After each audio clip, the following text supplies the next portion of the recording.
Okay, great.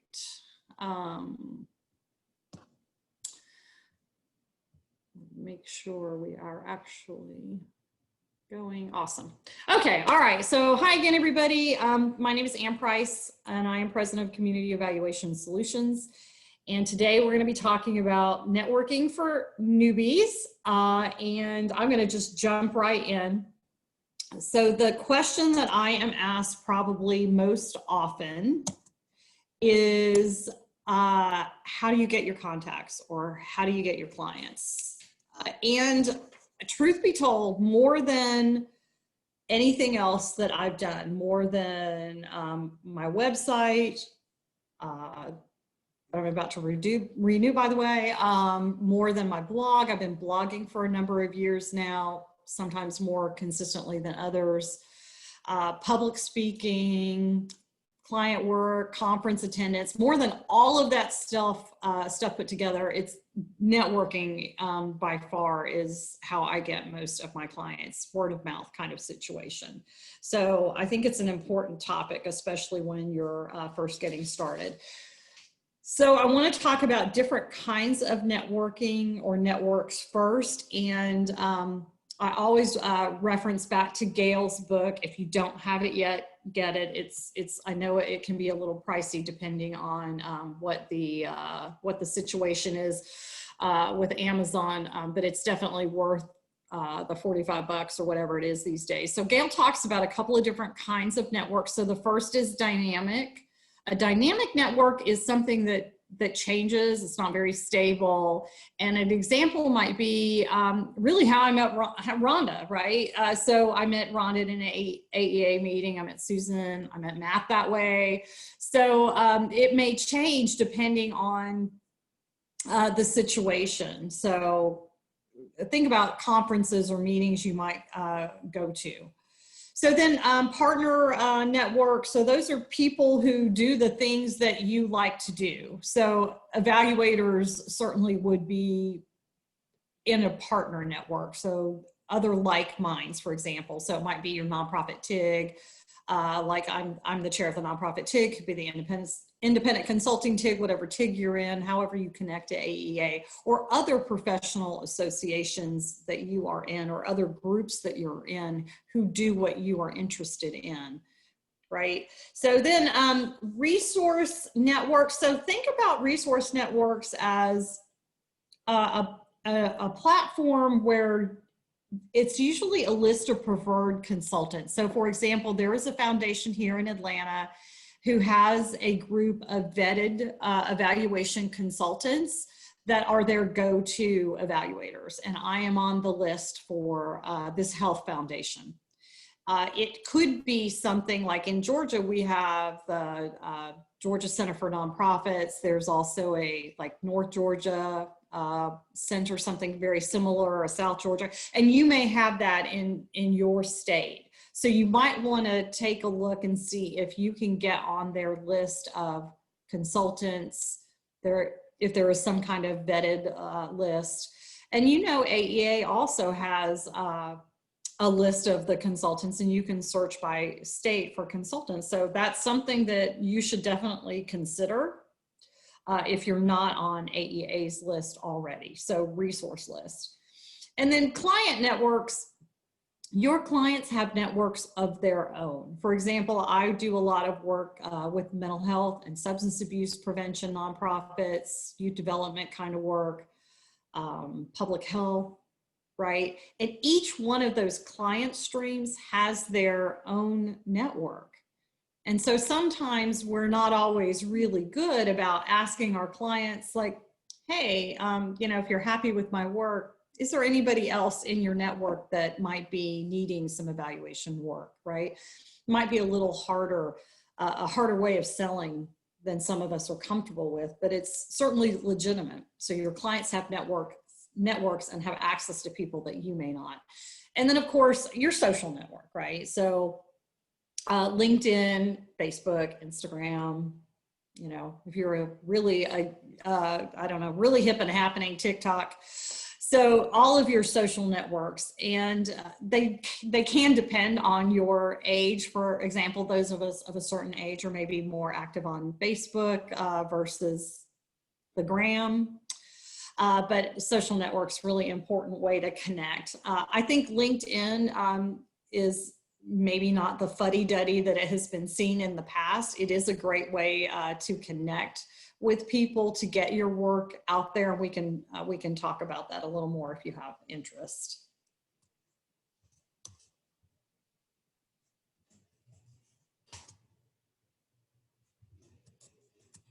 So this happens like almost all the time, and I cannot get Zoom to tell me why my PowerPoint hangs, but we're gonna keep moving on. So who are you? Would you say, and you can put it in the chat if you want to share with your compadres here, are you an introvert or an extrovert?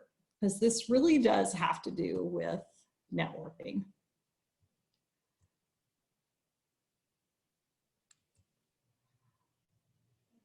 I have a prediction. I'm really curious if it's true. Oh yeah.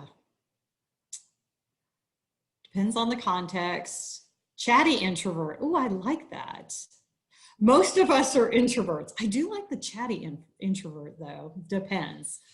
I'm definitely in the introvert category. People don't believe that. Oh my God, you're not an introvert. Well, you know, I had a professor at Georgia State and he was an expert in the Myers-Briggs. And the way he explained it is, it's where you get your energy. Introverts, you know, we want to go into our cave and like hide for a while at the end of the day, and extroverts want to, you know, go out and, you know, be around as many people as they can. So it really has to do where you get your energy.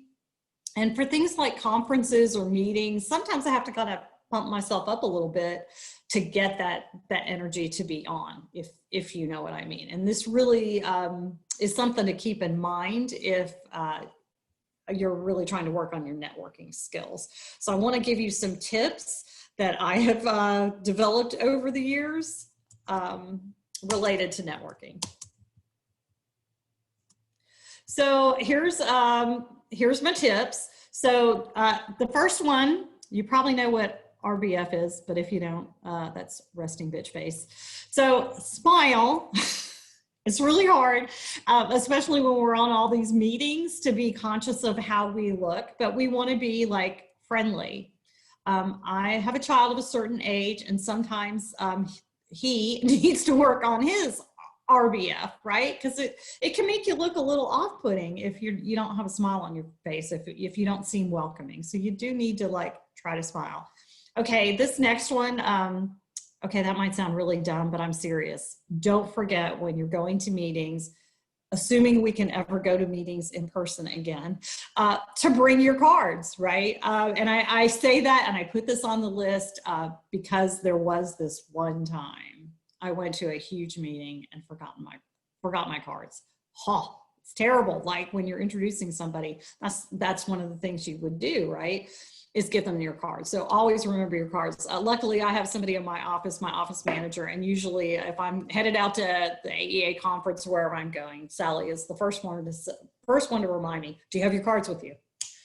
Okay, so the right and the left rule. So I used to tell this to my kids all the time as they were starting a new semester at school. So it's my tip for introverts. So when you are going into a meeting, whether you are sitting at a big round table or if you're going into a conference and there's rows of chairs, introduce yourself to the person on the right and your left, because chances are, just like in this little group here, everybody else is an introvert too, or at least most people, right? So just get in the habit when you sit down, put your smile on, turn to your, right and say, hey, I'm Ann Price, blah, blah, blah. Is this your first conference, right? Come up with some little banter and make sure that you do that on your right and your left. And, a really neat thing to do is kind of connect and then make sure that everybody like around you knows each other. So right and left rule, always do that. And then collect those cards. Remember I said bring your cards? Well, you also want to collect those cards. And here's my tip, because I have a stack of cards from different meetings that I've been to. And I don't know about you, but sometimes I get back to the office and I can't remember for the life of me who that person is. So I have gotten in the habit of making a note on the back of the card.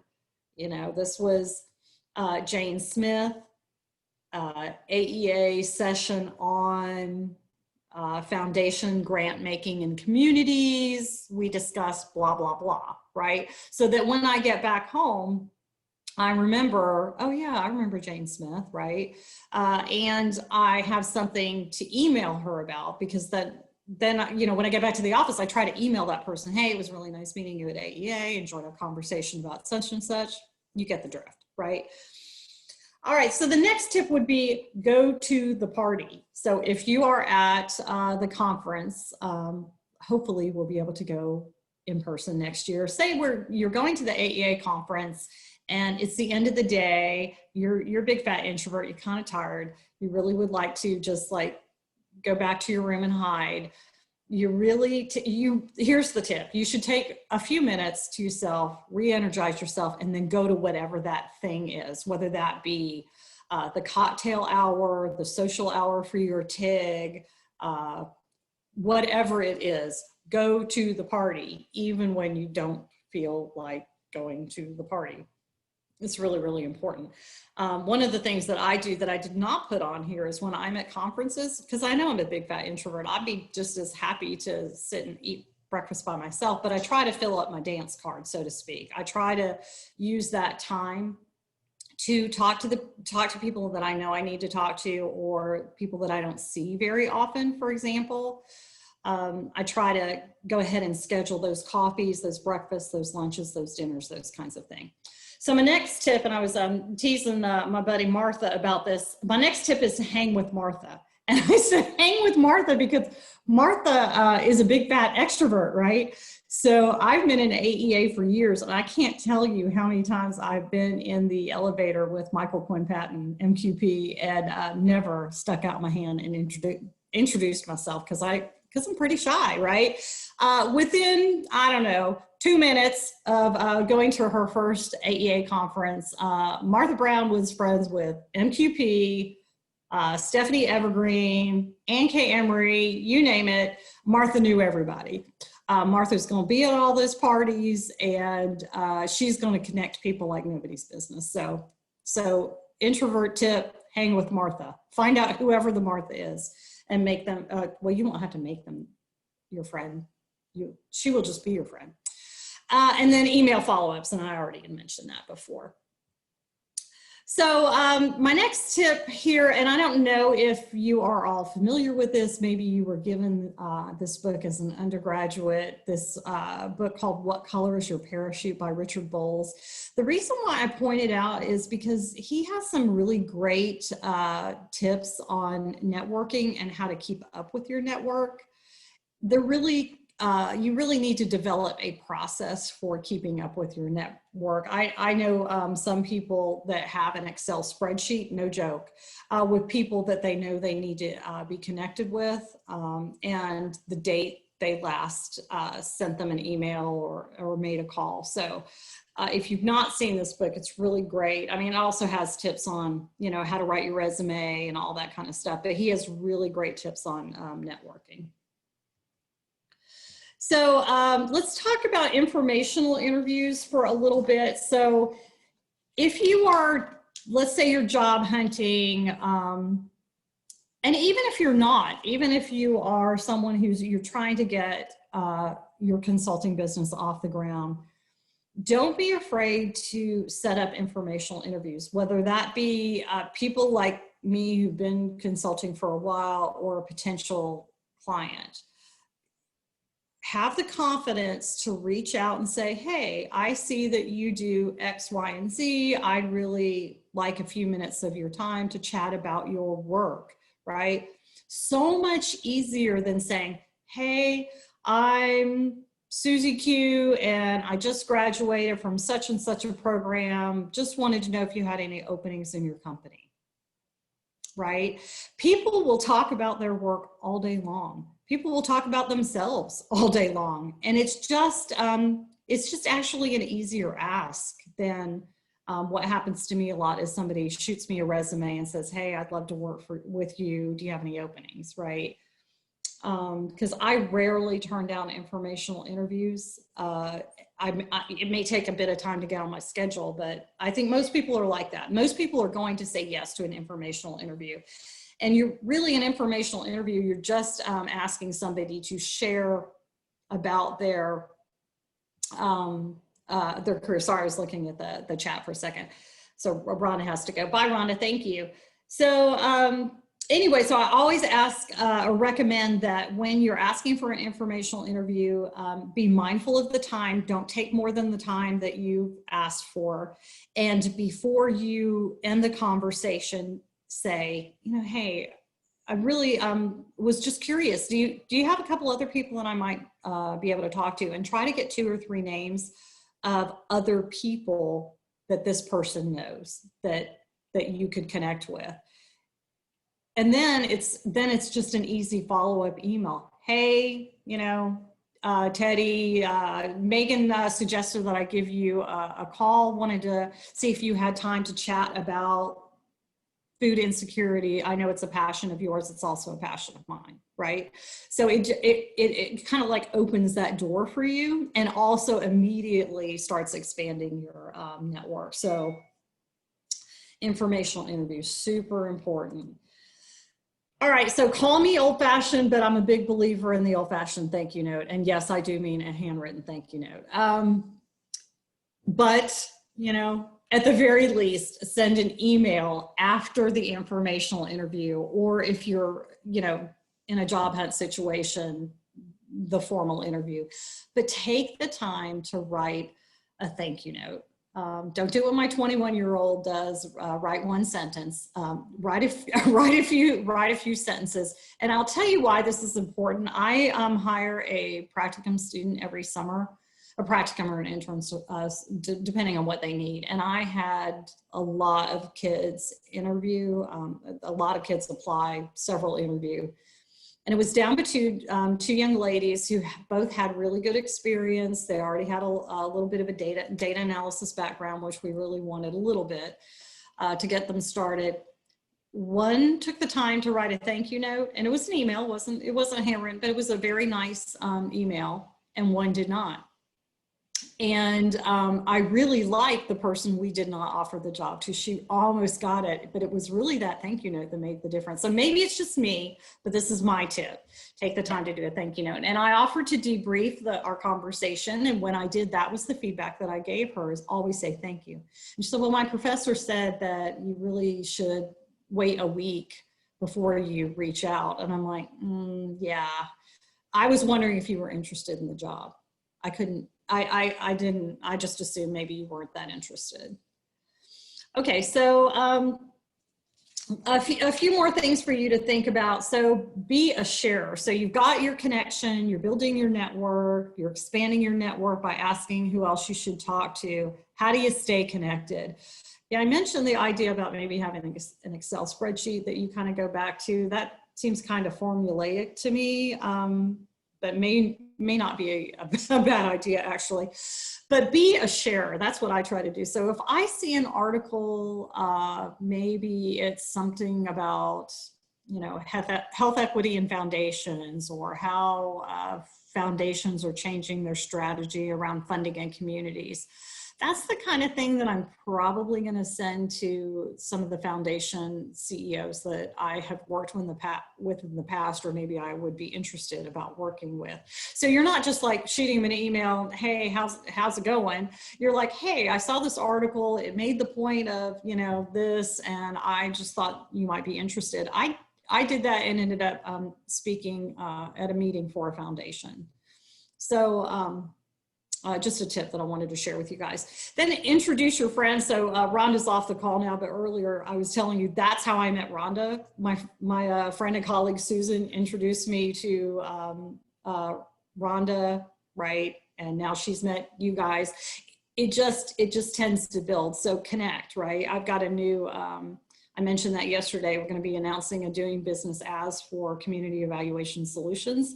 And it's going to be with 2 other evaluation colleagues who I met in very different ways, and they didn't know each other until I made that introduction. So yeah, expand the love. Emails and phone calls, you do want to stay in touch. Like I said, I don't have the Excel spreadsheet, but I do try to, like, when I have that thought, like, oh, you know, I wonder how so-and-so is doing. I haven't talked to them in a long time. And then let's have coffee, right? Let's have coffee, let's have lunch. We can't do that in person, but you still can do that virtually. I got a Starbucks gift card from somebody a couple of weeks ago, and I thought it was just the sweetest thing. And that's literally what it said. Hey, let's have coffee. So even though we can't meet in person, we're going to have coffee virtually. So it's just a cute little play on the situation that we have now. All right, so one last tip that I want to give you all, because this has happened a lot lately, is that, and probably because you know, the job situation out in the market, but don't just when you're trying to build your network, especially if you're trying to subcontract with people, send your resume and leave it to chance, right? Let it be really clear, make it very clear to the person that you're trying to subcontract with exactly what you bring to the table.